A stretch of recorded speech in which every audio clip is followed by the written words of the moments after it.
Good afternoon and welcome back to another edition of Money Talk with Melanie. I am your business diva, Melanie Collette, and I am coming to you live via SHR Media and High Plains Pundit Talk Radio here from Cape May County, New Jersey, where it is beautiful, but with what I understand on the news, we're getting snow or something, which is just insane. I want to welcome everybody who is in the Facey chat. I think Chuck is listening on the other line. Maybe needs to turn the sound down. I'm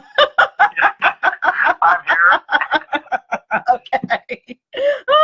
But anyway, I want to thank everybody in the Facebook chat for being here as well, and all you guys out there at SHR Media and High Plains Pundit Talk Radio Land.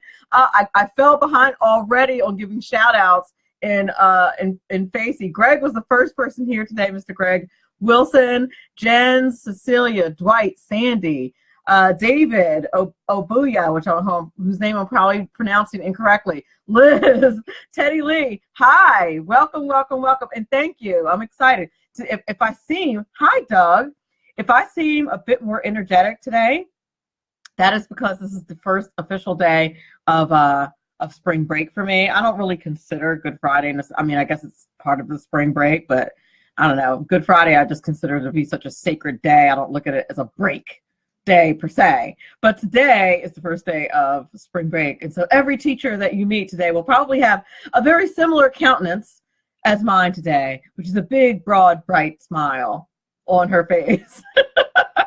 And those of you who hi Todd, hi Brian, those of you who are listening in SHR Media, High Plains Pundit Talk Radio Land, or you happen to be listening to the download or podcast, won't be able to see what I'm talking about, but I always stream live on Facebook as well. And yes, Doug, it's a hallelujah day. And welcome, Marcia. I don't know if you've ever watched the show live on Facey before, but welcome.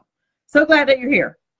Anywho, my guest today is Chuck Wilson. He's an author, and he's authored a book along with his wife, which he's going to get into the details of this later. The book is called The Road Home, and it's about his wife's 30-year battle with cancer. It's just it's a story not just about their journey, about their faith along the way, and as I have said before many times, sometimes the topics that I have on my show don't directly have to do with a money topic, but I think, healthcare being 20% of the nation's economy, and frankly, over the 30-year period, Chuck and his wife Debbie had several different kinds of experiences with the healthcare industry that I asked that he share.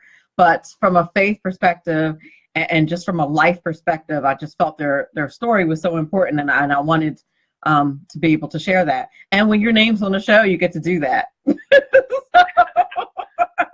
people are like, that show's not about money, so it was my show. Anyway, so that's what we're going to talk to Chuck about in a little bit. Very excited. Hello there, Ron Edwards. We do have a brand new Ron Edwards notebook today, so I'm very excited about that. Denise, Tina, Barnabas, Tony, hi, and the one and only Ron Edwards is in the chat as well. So what's going on in the news today? Well, nothing. Things have been super boring in the news as usual. I mean, ever since we've had Donald Trump as president. I mean, news has just really been basically a snoozer. And and of course, I'm being very sarcastic when I say that. The stock market was getting killed today, but it seemed to get back on track a little bit. It still lost 2% today. Apparently, the trade war tariff situation is back on the table.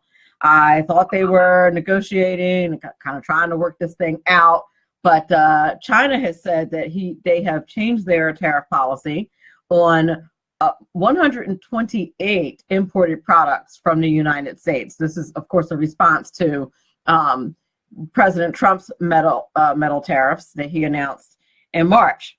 The items that China is going to tax are things like pork, wine, and fruit.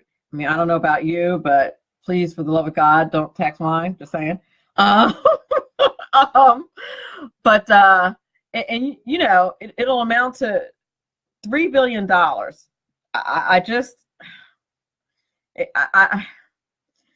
Anyway, I don't. people are freaking out over this tariff thing. I think ultimately these are bigwig negotiators trying to get the best deal for their country, and I don't think that this is where it's going to end. I'm not going to worry about this. China doesn't export the majority of its steel, and they said that the metal tariffs are going to produce like severe damage to their country's interest. I think in these kinds of situations that both countries are probably boosting. Just saying, boosting, slang word meaning exaggerating. I'm on vacation, so I'm kind of everything's a little bit more relaxed. I said boosting instead of exaggerating. But anyway. Anywho, also in the news today, first of all, I didn't realize that Saks Fifth Avenue and Lord & Taylor were still open, but apparently hackers stole payment data from millions of people who patronize Saks Fifth Avenue and Lord & Taylor, which, I love both, but I live in no man's land now. And so I don't have access to a Lord & Taylor or a Saks Fifth Avenue. Since I moved from Philly, that's not a thing. I didn't even know they were still in business, but apparently they are. And hackers stole their data. Data is like the most valuable thing that any hacker can steal at this point. And this is according to a report in the New York Times.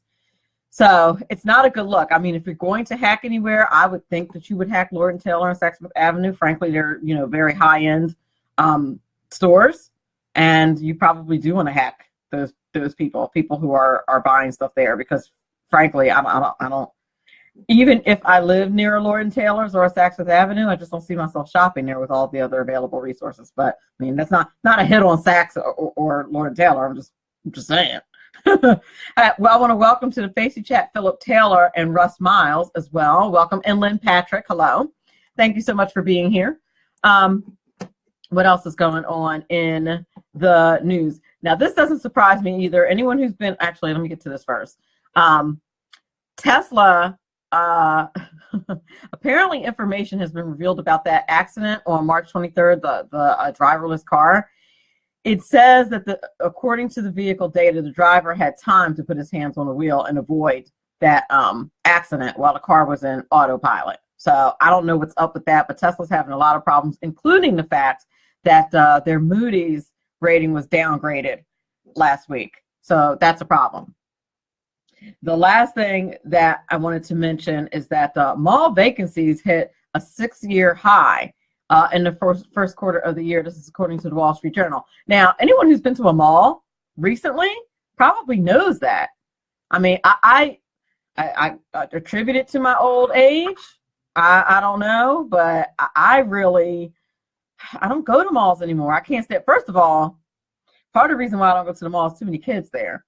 And by kids, I mean unattended teenagers just in the mall acting a fool. I don't know if you guys experience that in your local malls, but that's certainly what I experience when I dare to go into the mall. I used to love the mall, but now you just have a bunch of kids who are not controlling themselves, who are acting very badly. I think for me, it's basically like being at work. Walking around hearing a bunch of teenagers use profanity and say and do things they shouldn't be doing. It's like being at my job as a high school teacher. So why would I do that? I want to welcome Mike Fitzpatrick to the chat. I didn't see you were there, darling. Mike Fitzpatrick is due to be back on the show this coming Wednesday, and I suspect we're probably going to be talking a little bit about all this hacking and about Facebook and their stealing, and stealing's a little bit harsh. Them using our data for profit. And I agree with what you said in the chat there, Mike, that traditional retail is absolutely dead. Like, why would you get in a car and subject yourself to that? I mean, I'm going to be honest with you. The only time I really go is when I want to go to Vicky's, very specifically. And you guys know who Vicky is. Because any woman knows who visits Vicky's on a regular basis knows, it's a girl thing. You're buying, your unmentionables. You need to touch, taste, you not taste. You need to touch and feel what's going on there. So when you go to Vicky's, it has to be an on-site experience. You can do it online, but you really got to go. So my once a year Vicky's, when it's like Black Friday or something, they have like these super duper sales when I go stock up. I'm just saying, just telling the truth. I'm sure I'm going to get in trouble, but I'm telling the truth. They have these, Victoria's Secret has these fantastic sales every year, and so you got to go on site for that. But other than that, who goes to the mall? It's awful. Anyway, you're listening to Money Talk with Melanie. I'm your business diva, Melanie Collette. My guest today is Chuck Wilson. He's an author, and he's going to talk to us about the road home. Very excited to have him here. We'll be back in a couple of minutes. When it comes to national security, some people don't know nothing and got that mixed up. Hello, I'm Ron Edwards. On today's page from the Edwards Notebook, for decades, millions of illegal border crossers have been pouring into our republic with ease. As a result, America has approximately 33 million illegal border crossers. Many receive better health care than millions of sovereign Americans. It is also estimated that 1 million foreign terrorists and or gang members are seeking who to kill, steal from, rape, sell drugs to, or capture for human trafficking. One of the best ways to protect a nation is to secure the borders with a wall and strict enforcement of keeping illegal border crossers out. Unfortunately, just despite Trump, many in Congress want our borders to remain porous.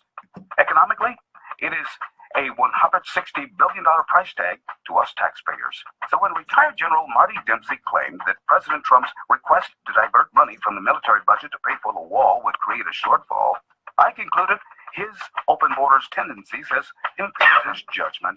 When the wall is completed and the borders secured, there will be an immediate $160 billion savings in the cost of dealing with illegal border crossers. No nation can remain strong or even survive if its borders are not secure. Anyone elected to Congress who does not want to secure our borders should be denied their security. I'm Ron Edwards, sponsored by the Tri-County Liberty Coalition. Who likes paying taxes? Nobody. That's why Eva Rosenberg from TaxMama.com wants you to pay less of them. Read Small Business Taxes Made Easy and learn how legally hiring your spouse and children can slash your taxes. Learn how to set up a business plan that minimizes taxes, the benefits of setting up an exit plan, how to avoid getting audited, and how to legally increase your deductible expenses with better record-keeping techniques. Don't let the IRS squeeze you out of every penny. Visit TaxMama.com. Click on Ask a Tax Question to get free answers to your tax and business questions. That's TaxMama.com.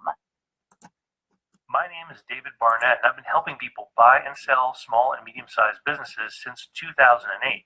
So far this year, I've gone on 5 vacations. It's because I've got my own business. When you get tired of being managed by someone else and you decide that business ownership is right for you without the risk of starting your own unproven enterprise, then come over to businessbuyeradvantage.com. There are over 100 YouTube videos on buying and selling businesses that you can watch for free. That's businessbuyeradvantage.com. Welcome back. You're listening to Money Talk with Melanie. I'm your business diva, Melanie Collette, and my guest today is author Chuck Wilson. He's going to talk to us today about the road home. If you looked at the promo picture, you saw a picture of the book cover. This is probably showing up backward for most of you who are in Facebook, but this is what the cover of the book looks like. Check it out. You can get it on Amazon. Excellent. I'm going to let Chuck tell you what the book is about and why I said this is not a show that you want to miss. Chuck Wilson, welcome to the show. Well, thank you very much, Melanie. It's great to be here, and really looking forward to sharing some information about the book, the whole experience of writing it and having lived a very special story. Indeed. And you didn't write this book alone, did you?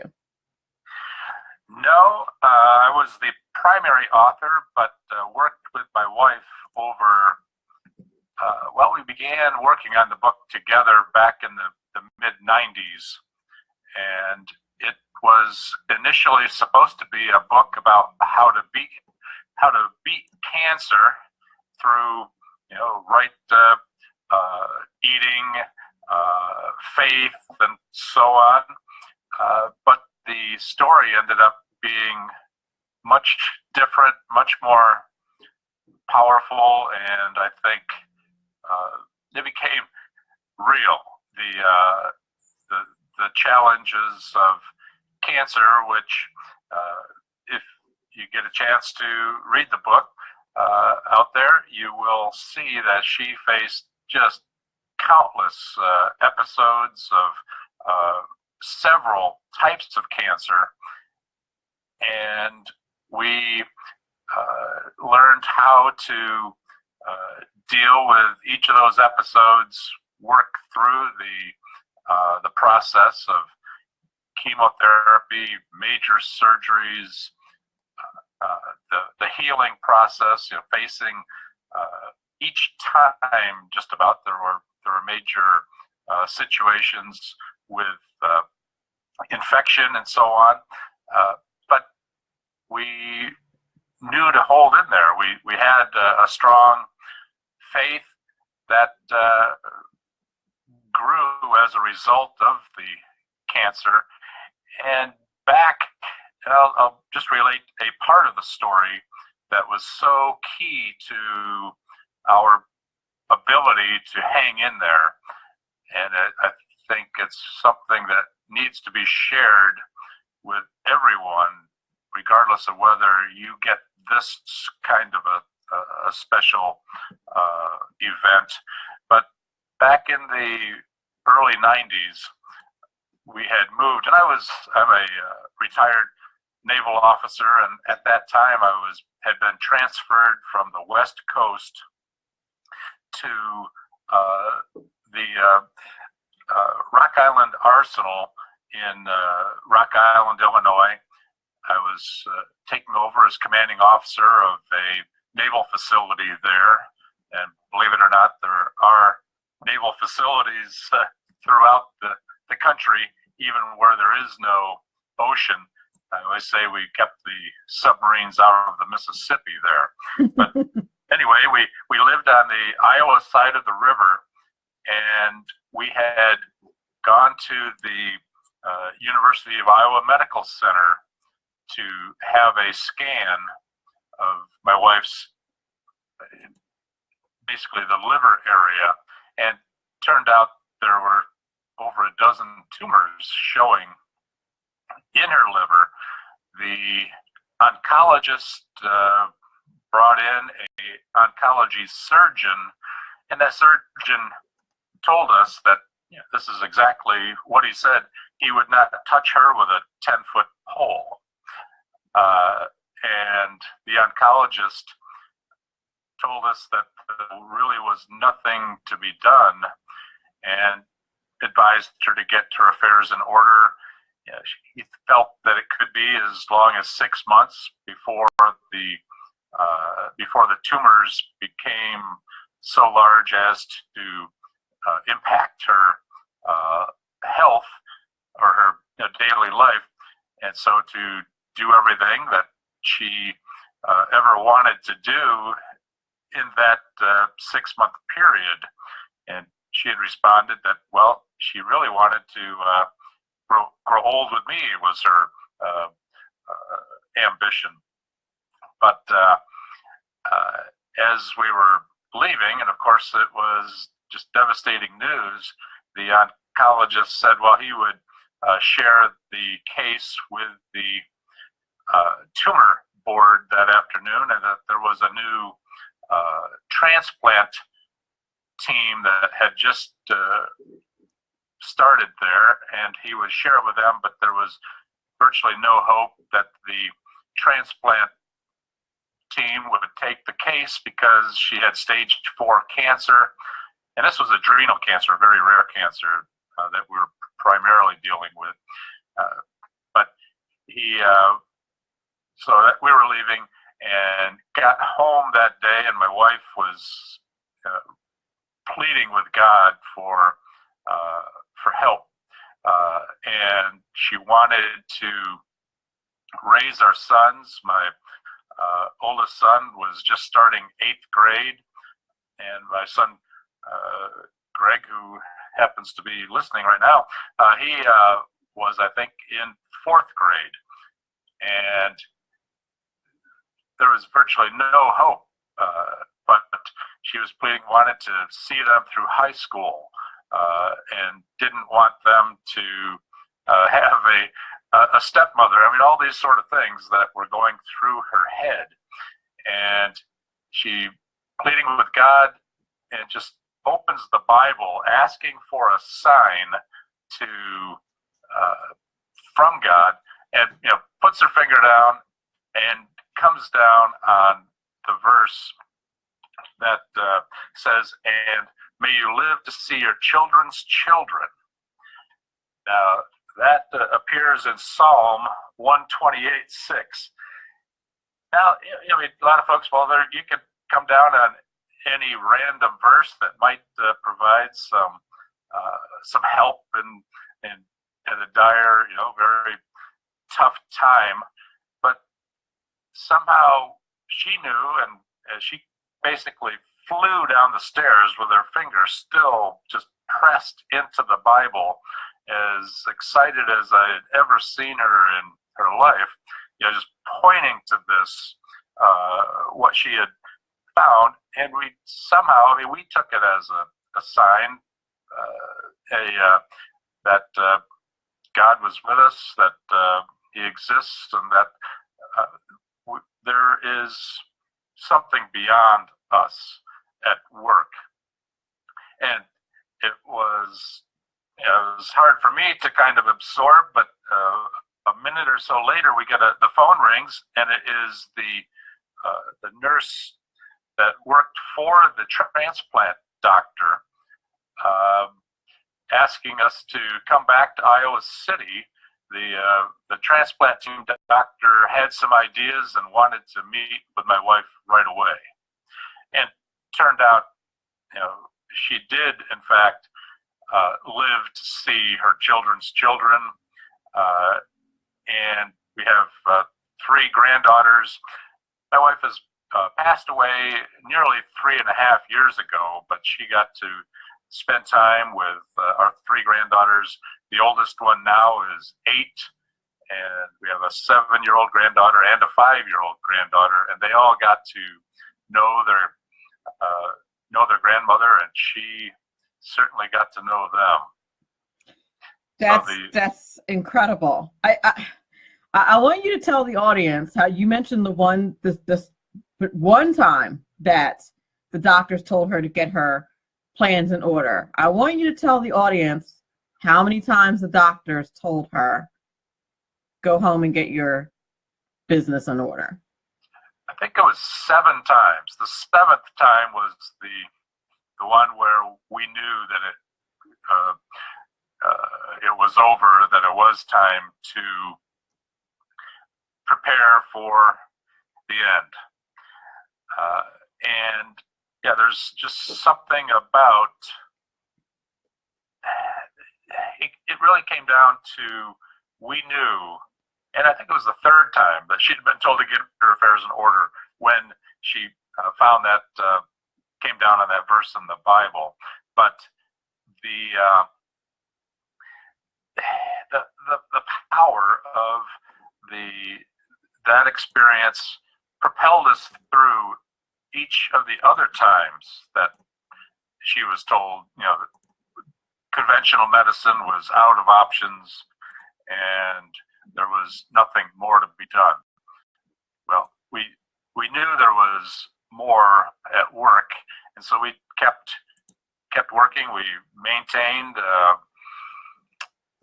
our faith that somehow we would get through each of the episodes, and we did. The book provides, in the back of the book, the closing of the book, it provides just for the sake of the audience, provides a brief medical history of all that Debbie, I don't want to call her she, that Debbie went through during the course of her 30-year battle, and it is literally took my breath away. I was just like, I can't believe that one person endured what she endured. But what stood out in my mind is what you just said about. What stood out in my mind was how many times the doctors told her to go home, and I like the way you highlighted that in the book. It says this marks the 3rd time that the doctors told her to go home and get her affairs in order. And I want to emphasize that for the audience today, because so many of us put faith in in doctors, and not that we shouldn't, but when it comes to life and death situations, God has the last word. Period. That's right. It made us able to be of help to so many people over the years. There were times when Debbie would feel uncomfortable because so often people, when they get news of cancer, they might be taken very quickly by the disease. And here she was surviving event after event after event. And it didn't, where's the fairness in that? Well, there is no fairness, except that the real hope is beyond this world. So if there was anything that propelled me to share this story, it was the fact that we came to know of God's existence and the way that He worked in our life. Sharing that lets people know that even if they don't survive the beyond a episode or a much shorter period, that there's the real hope is beyond here. The hope is in our continued existence. Indeed, that's just it's amazing. Really, it's amazing. I'm so happy that you all got to do this book together. And if you guys get a chance to purchase it, you can also download it on Kindle as well. And I actually think I have the Amazon link up. I'll post it in the Facey chat. But you can download it on Kindle. But I love the fact that you all were able to do this book together, and you're really able to get some insights into what she was thinking during certain periods of time during her battle. I mean, your wife had a 30-year battle, and I reflect on my own experience. My dad had cancer, and he was gone in 6 months. Like 6 months from diagnosis, it was a wrap. Different kind of cancer. But I've actually had, I don't know, 4 or 5 people in my family at this point pass away from various forms of cancer, and one who's battling right now.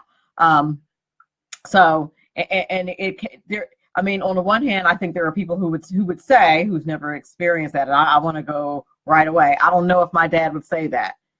I think we're fairly certain that Debbie feels as though, and you feel as though, she was blessed to have been able to stay as long as she did.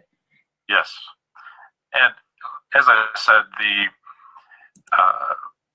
driving force behind sharing this very personal story is to be of help to other folks, kind of regardless of how a battle with cancer turns out. She, as I said, she was an inspiration to so many people. And over the years, we lost friends who had helped us at various times, like driving her to chemo or radiation treatments, or visiting in the hospital, or working to keep her spirits up as she was going through a battle. And then they would all of a sudden be diagnosed and gone, in a way too short of a period of time. And how are we to help others best, other than to share our experience? And another huge aspect that I try to share with people that have survived, might have been the support person for somebody that went through cancer, or even say, a heart attack or an accident that takes a loved one so fast that you don't get the opportunity to have conversations like Debbie and I did regarding her wish for me to be happy. And I mean, she laid it out. She, wanted me to be okay, maybe promised to be okay, which at the time I was kind of half lying and saying, yes, I will be okay. I didn't expect or want to think beyond her passing, but having made that promise, it helped me to move on. She wanted me to have, other relationships in the future, find the right person, and so on. But that doesn't always happen. So often people lose their loved ones so fast, or the event just didn't lend itself to those conversations. So they end up, those that survive, the support person can end up trapped in that, that death spiral, or you're just sort of circling the grave. You're feeling so self-conscious, so you just feel like you can't move on. It would be a disrespectful thing to your deceased spouse or loved one if you were to be okay, to be happy, to move on with life. Right. And so working with people through that grief loss process has been a big part of my life at this point. I'd love to ask you, one of the parts in the book that really struck me was the part where apparently you all do this yearly letter, and Yes. this annual letter around the holidays, and the Christmas had already passed, so she asked you to do like an opening year letter, and her demand from the Queen was that it better be positive, like in the face of all that was going on. You're to do this family letter, and you better be positive. It better not be a downer, basically. Yes. was what was said. But what struck me was, you lay out all the things that had gone on that year and why this was going to be a challenge. But then in the next part in the next few pages, you lay out all of the positive things that happened. And the first thing that struck me visually, because I'm a visual person, is that the list of things to be grateful for was much longer than the bad things. It truly always was. And I included a few of the Christmas letters to sort of demonstrate the sense of humor that we maintained through all the battles, and how important that humor was to us, kind of hanging in there. And so I try to get folks to be open about what's going on in their lives. And you might have noticed this is a very personal, wide open sort of a sharing book, as opposed to being sort of sugarcoating things. I mean, it's there's a whole lot of humor in it, but I think it's a very healthy thing to maintain a sense of humor in spite of all the otherwise you could consider just bad stuff that's happening. And for sure, and that definitely struck a chord with me. It's so very difficult in the face of those types of situations to find anything positive, and good for her for insisting that you do so. We are up against a break, and when we get back, I want to switch gears a little bit and talk about a little bit more of the secular side, if you would. We of course are coming up against Congress and President Trump has been fighting reversing Obamacare, and there are always all kinds of issues with the medical system, and you because the battle was so long, you had the opportunity, if you will, to experience different kinds of medical systems and just how you were treated. And I'd love for you to talk to the audience about that a little bit, if you would. I would be happy to. Great. Thank you so much. My guest today is Mr. Chuck Wilson. He's the author of the book, The Road Home. It's a discussion actually co-authored by his wife, who is with the Lord, now. Her name is Debbie. And it's about her 30-year battle with cancer and just some insights, a very close and intimate look at that. And so I'm very blessed to have Chuck on the show today. Again, you're listening to Money Talk with Melanie. We'll be back in a couple of moments. Conservative media done right. You're listening to the SHR Media Network. Hey, it's Sean from the Sackheads Radio Show. Also one of the owners here at the SHR Media Network. Are you opinionated? Have you ever wanted to do your own show? Have you ever heard somebody like the Sackheads and go, yeah, I could probably do that better? Well, now's your chance. Send me a 5-minute clip at sackheadsradio@gmail.com, and maybe you can be part of the SHR broadcast. sackheadsradio@gmail.com.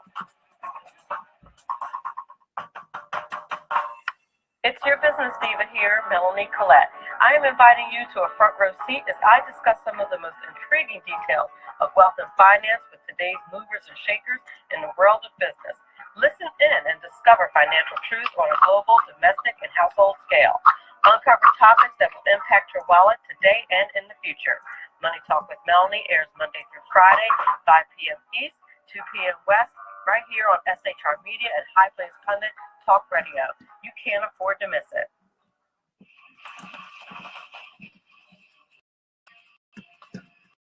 We're at the Jersey University. Reminder Monday through Friday, 9 p.m. Eastern Standard Time. You can catch River Common Sense Show hosted by Jersey Joe right here on SHRmedia.com. Only Jersey can deliver hell like no one else. So consider this your fair warning. Hey guys, this is Sean from the Sackheads Radio Show. Check us out every Wednesday, 8 p.m. Pacific on the SHR Media Network. And this is Sackhead Clint, is the best looking one of the bunch. It's my duty to remind you to check us out on our YouTube channel. And don't forget to check us out on the SHR Media Facebook page. The best looking one? Really? You gonna go there? Well, Every Wednesday, 8 p.m. Pacific, right here on the listener's SHR voter's choice. I Media have the award Network. Human by race, Christian by faith, American by nationality, and conservative by choice. Reverend Ralph J. Chittum Sr. is the right guy on SHR Media from 8:05 to 9 p.m. Monday through Friday. And if on the rare occasion I am ever wrong, I will still always be right. The right guy on SHR Media. This is Sam on SHR Media. You can listen to my new show starting on Tuesdays in January. Get my perspective on national politics, a conservative's perspective on California politics, the latest in the war on terror, all of that and a lot more here on Tuesdays at SHR Media. And don't forget to follow me on Twitter at Sam_SHR Media. When dirty politicians, shadow governments, and deceptive Islam blind the world with fake stream media smoke, their only fear is one man with a cane. I'm Dave Milner. Join me through SHRmedia.com, HighPlainsTalkRadio.com, and the Western Free Radio Network at Spreaker, YouTube, and iTunes for a different perspective weekly on the unpleasant blind guy. And catch me on Jeff Mitchell's EVL Radio on BlogTalkRadio.com. There's no surrender ever, because truth is not always pleasant. Hey, this is Michael Wright. And I'm Shannon Wright. Join us for The Right Way with Shannon and Mike, Monday through Thursday from 7 to 9 a.m. right here on SHR Media. Why are they joining us? For fun things like sports, politics, Oh, maybe some news and entertainment? and all kinds of other things. Money and recipes and events? All kinds of stuff.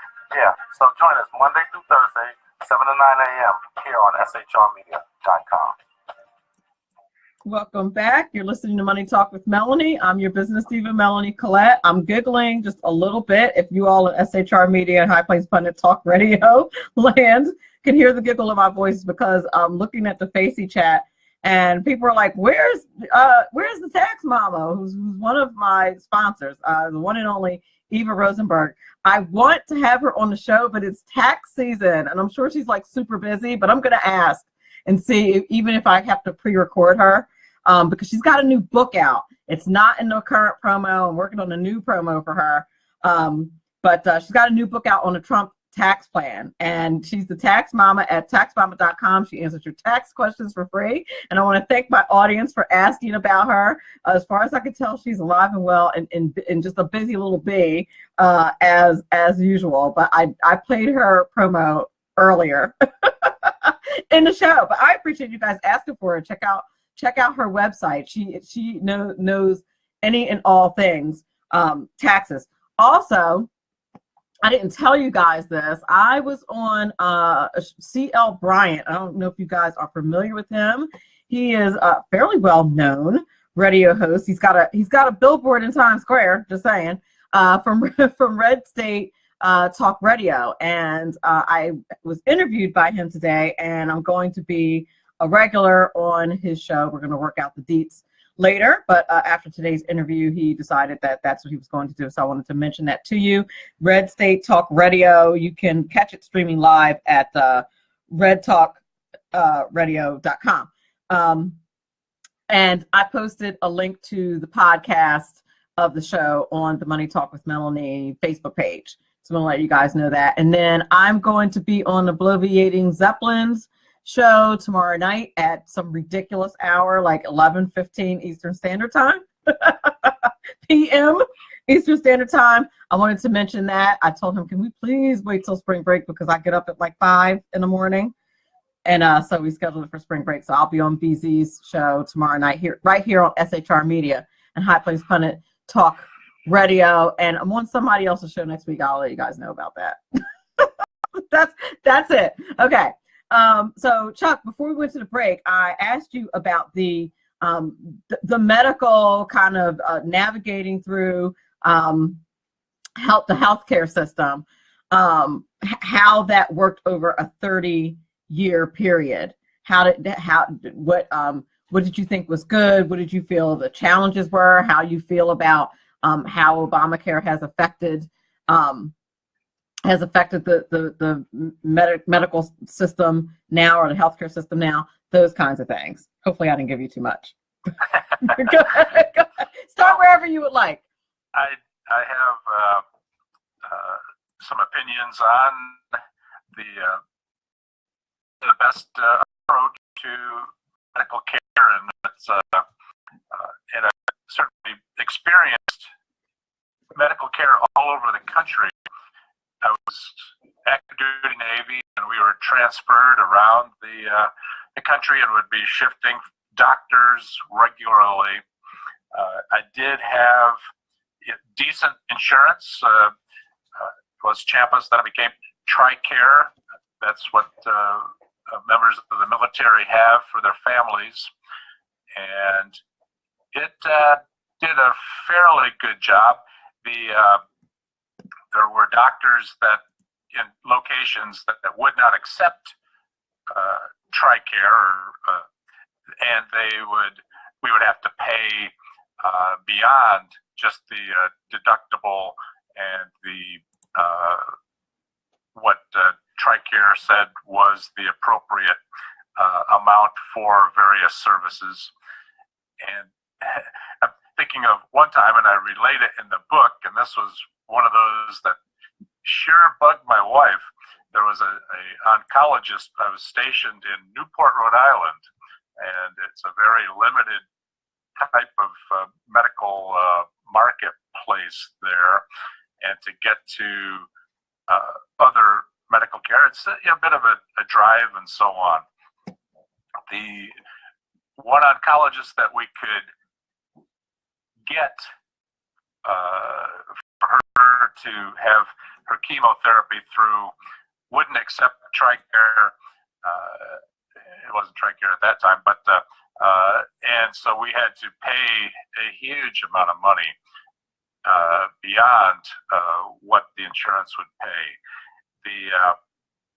And so we did that, and he wouldn't listen to my wife, for one thing, and she was telling him that there was this other issue, and he told her she was carcinomophobic. What? And yes, and, which he ended up being totally wrong on. So once we figured out that she had a grapefruit-sized tumor in her, which was the adrenal cancer, and he totally overlooked it, we told him we weren't going to pay him any more of the money, and he seemed to be okay with that at that point. I'll bet he was, because he was about to get his butt sued. That's right. And beyond, the challenges of insurance, the most important part of medical care is that coming to the understanding that you are in charge of your medical team. Your doctor is not. Yeah, they give you the impression that you're not in charge, don't they? Because they're the ones with the medical degrees. They try to say that you're not. You're just a lump of, if you feel like you are nothing beyond a lump of meat in that backless hospital gown sitting on the butcher block paper that they pull and tear off after each person, if you feel that that's the way you're seen, you need to change doctors, and you need someone that you can work with and with you and your insurance, if you have insurance, or however that you are dealing with your medical costs and so on. But there are so many really great people out there in the medical field.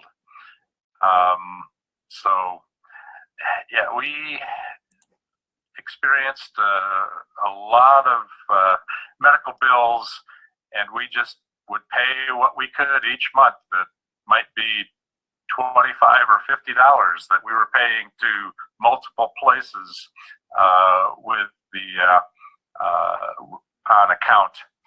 But we hung in there over the years. One huge thing that happened was that she was accepted into a trial for special chemo at the National Institutes of Health in Bethesda, Maryland. Now, there's no cost if you get into a trial there. Although she went into this trial with 57 other people, and within not much over a year, she was the sole, the lone survivor. I think there was one other person that survived for a while after, but she ended up living for 10 years. That was another time that once they finished the chemo, they're like, well, we got some good results, but you need to get your affairs in order, need to move near family for help at the end, kind of a thing. And once again,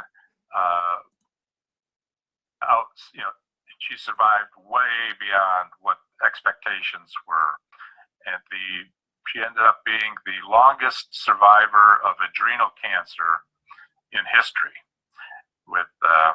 She was with stage 4 adrenal cancer, and all of the various things that happened. So it was a huge blessing, and it came as a result also of continuing to pursue any means possible of continuing the battle, just not rolling over and giving up. For sure. I'm sorry to interrupt you. I have a question in the chat, and we're coming toward the close of the show, so I want to make sure we get it, and I apologize for cutting you off. No problem. Dick Herschel in the chat asked, did you experience an ample amount of patient protection and healthcare affordability during that time? Would you say over that time, and it was a long period of time, 30 years? Yeah, I would say it was a challenge, but we were, because of persistence, not just when it came to health, but also the health care with working with doctors and all the different medical types that I wouldn't say it was affordable. We just somehow worked it out. It just was. It was always a stressor, added to the stress of the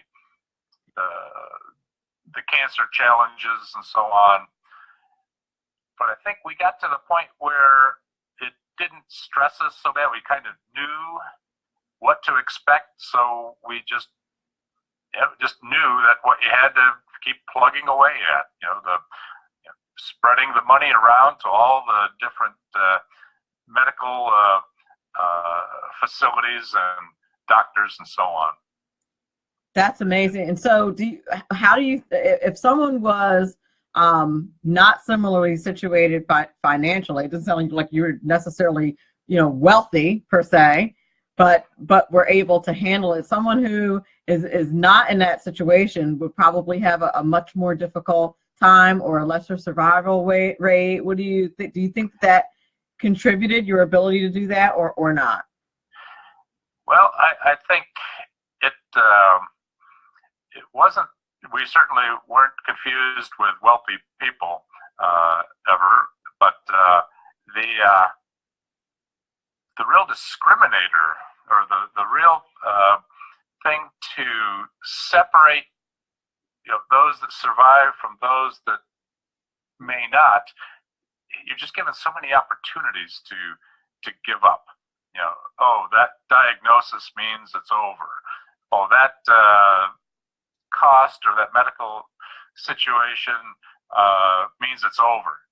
You're just given all these opportunities to quit.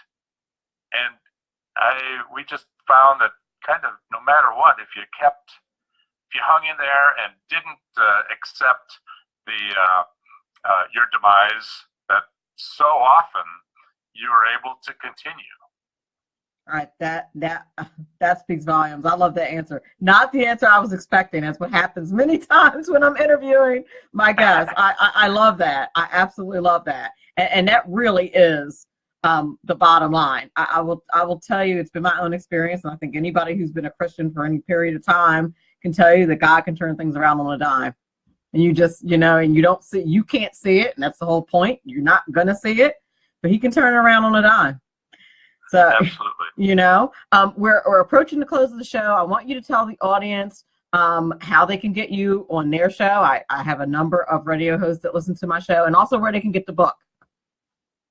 Well, my book is readily available through my website, www.chuckwilsonwrites.com. It has links to my book. I can also be reached through that. On Facebook, I live in Chesapeake, Virginia, so if you look up Chuck Wilson, Chesapeake, Virginia, you can find me. And it's I'm readily available to appear on programs and love to talk about we just touched on a few of the subjects that are relevant to the book. And well, Money Talks, I also have an MBA, so I'm very much into economics and have lots of opinions on the way things are going with our current administration. Some real positives and some things I worry about. Some things not so much. Yes, that's and I guess we should give a shout out to your son, Greg Wilson. I guess we'll give a shout out to Greg Wilson for connecting us. Greg Wilson of Three Creators Symposium with Total Rockstar. I love him to pieces. And also he did the music in the video for the opening of my show. I don't know if I've mentioned right? Yes, he did. Yes, he did. He's such a sweetheart. So I'm going to give a shout out to Greg Wilson and all the fine folks over at Three Creators Symposium while we're at it. I want to thank everybody for listening in SHR Media Land and High Plains Pundit Talk Radio, and all you guys on Facey. Thanks for the wonderful questions and comments and encouragement. You guys rock.